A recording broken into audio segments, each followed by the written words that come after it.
Alrighty, so we're back here on some more Warframe, as per usual. I've decided to start building up the Kuba Ogress because I've actually heard pretty good things about it, and it seems like a pretty decent weapon. It's got this augment mod for it, or special mod. I don't know what the term for this would be called, but it has this special mod, which is actually pretty decent. Mostly build into just damage, multi-shot, viral heat, that type of deal, status damage with rifle elementalist. Last slot is going to be Firestorm. Now I do not have the prime version, sadly. I'll have to get that later on. And you just ignore crit chance and damage because the crit chance is just so low, it's not worth building into. And then just primary merciless because nothing else is too crazy. Now with Saren, I could definitely go with primary blight. If you're using a tank build with the arcane persistence, you can definitely use primary bulwark. That's kind of about it. I mean, you can sometimes make use of primary frostbite because if a companion procs a cold status effect, it does actually count towards this. Or you could go with primary dexterity if you want to. But I'm just going with this Excellent slot. I'll probably put either ammo drum or what is it? Just sniper ammo mutation. I don't know why this thing uses sniper ammo mutation. Doesn't really seem like a sniper to me, but anyway, working on that. And the foundry, I've got, what is it? Helio core building. I've got a ton of parts that I need to actually claim right now. And got to get some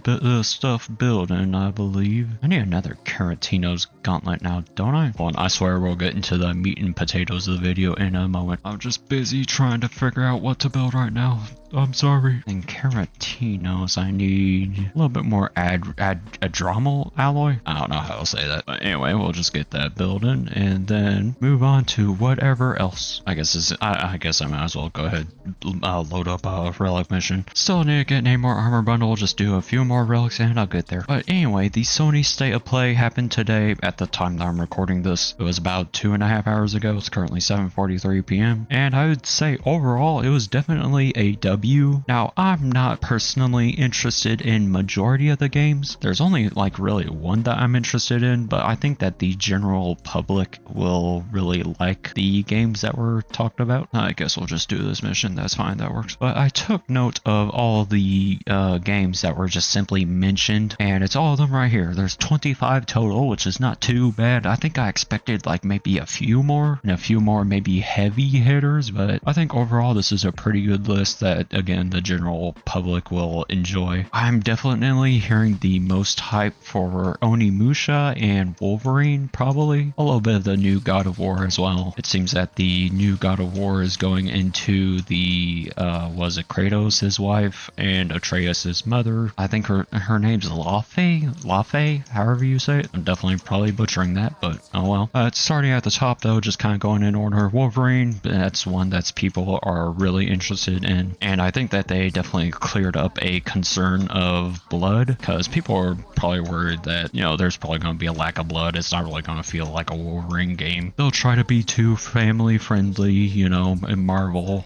can't be showing that much blood like that, you know, but no, they actually kind of went out on blood, really. It's a pretty vicious and gory looking game, and the gameplay does look pretty good. I think that it's made by Insomniac Games, which are the developers of the Spider-Man series, which I think is a good idea, and people are pretty dang excited for it. And then next, there's more Marvel Tokon Fighting Souls, just showing some more characters being released. I think it was Magneto, Green Goblin, and Carnage, and then I think there's only 1 or 2 more characters left to be shown. But overall, the Marvel Tokon roster is looking pretty good. I still hope for Jeff, at least eventually. I think they have to have a gag kind of funny character, and Jeff the Land Shark would be perfect for that. And then next game was Rayman Legends Retold. Now, I've kind of been a Rayman fan. I'm more of a fan of Rayman 3, which was the very different one, because Rayman originally is a side-scroller game. It's a 2D platformer, but Rayman 3 took it a much different route in being kind of a third-person adventure type of game, and I really like that, and so far they have not done anything like that. And Rayman Legends Retold is going back to that 2D platformer, which is kind of a shame. I really enjoyed Rayman 3, was hoping for more like it, but maybe the class classic Rayman fans will be a fan of this new game. Then there's Banch the Chef. That's like a more indie game, I believe. Not much was talked about. There's Kamori, which is a very anime kind of looking game. I don't know why, but it kind of reminds me of Hi-Fi Rush, even though I did not play Hi-Fi Rush. I think just the kind of general aesthetic reminds me of that. Then there's Tomb Raider Legacy of Atlantis. Again, looks good. Looks like another Tomb Raider game. Nothing wrong with that necessarily. Oh, and by the way, for all these games, they seem to be releasing in like September, October, or February of next year. They are definitely trying to avoid that GTA 6 release window. And the funny thing is, GTA 6 probably going to be delayed again. Until GTA 6 officially gets released, I'm just saying it's going to keep on being delayed. That's not me trying to be pessimistic. That's just me not believing it's coming out until it actually does. But the Tomb Raider game looks good. If I was a standard Tomb Raider fan, I'd probably be looking forward to it. Then there's another game called The Lost Wild. Again, not much was talked about it. There's Phantom Blade Zero, which I think was a game that had already been kind of announced and teased a bit. It already had a trailer for it. Definitely seems like another kind of Souls-like game, you know, Ghost of Tsushima,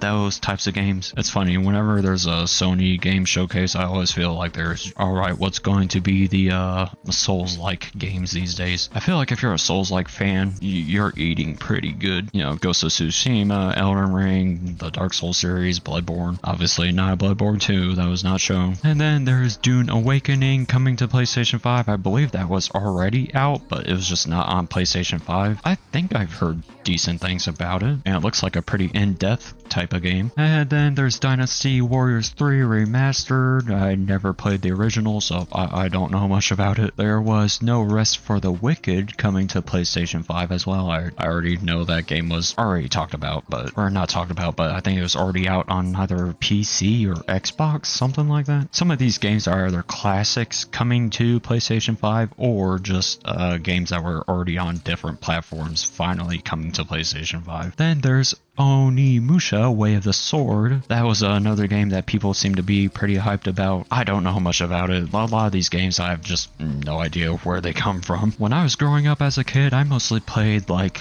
the Jack series, a little bit of Alien Hominid, some of the Rayman 3 and Rayman Raving Rabbids. I played some Halo, some Doom. I still have my shelf of PlayStation 2 and Xbox games, actually. I also played quite a few Wii games. Oh yeah, SpongeBob Battle for Bikini Bottom, Time Splitters, that was another great series. When I was younger, I didn't really buy too many games because, you know, I did not have that much money. All the money that I got was from my birthday and Christmas. So really a lot of the games I played were just simply ones that my brother or sister got. We all just shared games. And then there's another Silent Hill game coming out. It's called Silent Hill Townfall, not Downfall. Ain't there another game called Silent Hill Downfall? Or maybe I'm thinking Silent Hill Downpour. But regardless, another Silent Hill game. Silent Hill F, I think, was pretty positively reviewed. We'll have to see how Townfall goes. There's Ace Combat 8 Wings of Theve or Thieve. You would think it would be Wings of Thieves, but it's spelled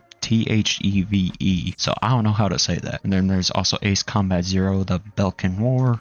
Don't know too much about these games. They just seem like fighter playing games, really. There's Stuntman Hollywood, which apparently there had been another Stuntman game before. Again, I don't know too much about some of these games. There are more classics coming back, I think. Then wow, man, I make YouTube videos and yet sometimes I absolutely struggle to speak. You guys have no idea some of the things I had to cut out of my videos. Sometimes it'll take me 3 or 4 attempts to say what I'm trying to say. There's the game that I'm actually pretty looking forward to, and thankfully it's not a PlayStation 5 exclusive. It's called Ill, which I think was from the developers of Atomic Heart, which was another pretty positively reviewed game. And I mean, it's looking good. I think it's also from the developers of The Cube. I think it's all the same developer studio. But Ill looks really interesting. I've always been more of a fan of first-person shooter games. Not that I haven't played my fair share of third-person games. I played some of the older Assassin's Creed games. I played Jak 1, 2, and 3. I played Rayman 3, as I mentioned earlier. But I've always just had more of an interest in first-person games. I don't know why, they just kind of click with me more. And really, Ill is like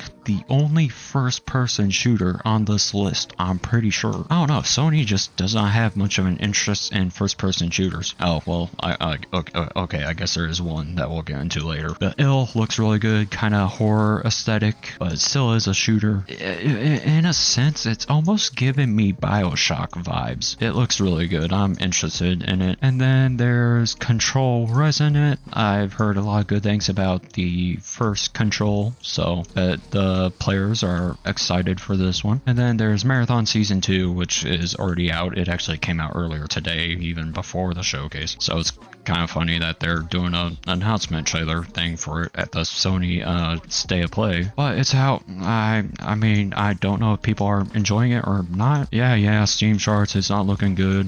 Whatever. Just see how things go with Bungie. Speaking of Bungie, there was a lot of "We Want Destiny 3" in the Twitch chat for the stream, which gotta say, I'm proud of. Good work, boys. Keep that energy up. Kind of makes me happy to see that, actually. And then there's RuneScape Dragon Wilds. I think, has this already released? I don't know. I do know, though, that it's still coming to PlayStation 5. I think it's more than just PlayStation 5. It might be already out, but regardless, it's coming to PlayStation 5 at some point. I think that was September. Then there's Gitaru Man. That's a classic PlayStation game that's just simply coming to PlayStation 5. Then there's Psyops the Mindgate Conspiracy, another classic, which gotta say, even though I've never played the game, when it was shown in the State of Play, the graphics just made me feel nostalgic seeing that old school art style for, like PlayStation 2 or 3 games. I guess not really PlayStation 3, more so PlayStation 2, but kind of just, I don't know, it makes me feel cozy seeing that older style graphics. And then Onimusha Dawn of Dreams, that's an older one coming to PlayStation 5. And then the two kind of bigger ones, Until Dawn 2 and God of War Lafe. Lafe is just what I'm going to say. I don't know how to actually pronounce it. Until Dawn 2, I've heard good things about the first one. Maybe it's overrated a little bit, to be honest. Not that it's bad, it's just, I don't know, I think people act like it's perfect when it's really not that perfect. Gosh, can this Torment just get away from here already? Where is she going? She's going all over the place. Gosh, man, who is she targeting right now? She's just, where's my darn Carnon form? What is she doing right now? And she just vanished. I don't know where she went now. But Until Dawn 2, it looks like they're going into a more summer type of aesthetic, because in Until Dawn 1, they were in a winter kind of snowy area. I don't know if they're facing like monsters or actually people this time, because the first one was about more mutant creature zombie looking things, and now it's something else. I think it just might be humans. Oh, well, we'll see. Regardless, can't wait to watch FaZe Jev play it, or I guess it's not FaZe Jev anymore, it's just Jev. I bet he'll definitely do a playthrough of that. It's like Until Dawn type shit. Decision making. What? And then God of War Lafe, as I mentioned, it's taking place of Kratos' wife. I'm not sure if it will be as hype as God of War 2018 or Ragnarok, because you're not playing as Kratos. People just love to go crazy with Kratos. I mean, I get it, that gameplay style of just going ham, that's gotta be fun. Lafe is probably not quite going to be like that. Regardless, it's coming out. I'm not playing it because I don't have a PlayStation 5. All I got is PC. So yeah, again though, here's the full list. All 25 games shown. I'm really looking forward to Ill. And again, thankfully, that's coming out on all platforms, I'm pretty sure. So don't have to worry about no exclusive bullcrap. Like God of War Lafe, probably exclusive to PlayStation 5. I don't know if Until Dawn 2 is or not, because not every game here is exclusive, obviously. Like I just said, Ill is on Steam. There's already a Steam page for it. I don't think it has a release date yet, but I'm looking forward to it. Who knows, maybe I'll do a playthrough of it. And then just one more thing. In recent news, we hit 1,000 subscribers, so thank you for that. That's the next video I'll be talking about. But until then, that's pretty much all I got to say for now. I think, again, State of Play was overall pretty good. I might have expected a few more games, but I think for the general public, they'll like the showcase. Ill is what I'm looking forward to, and that's about it personally. So yeah, we'll see how things go. Hopefully Ill gets some more details and a release date here soon.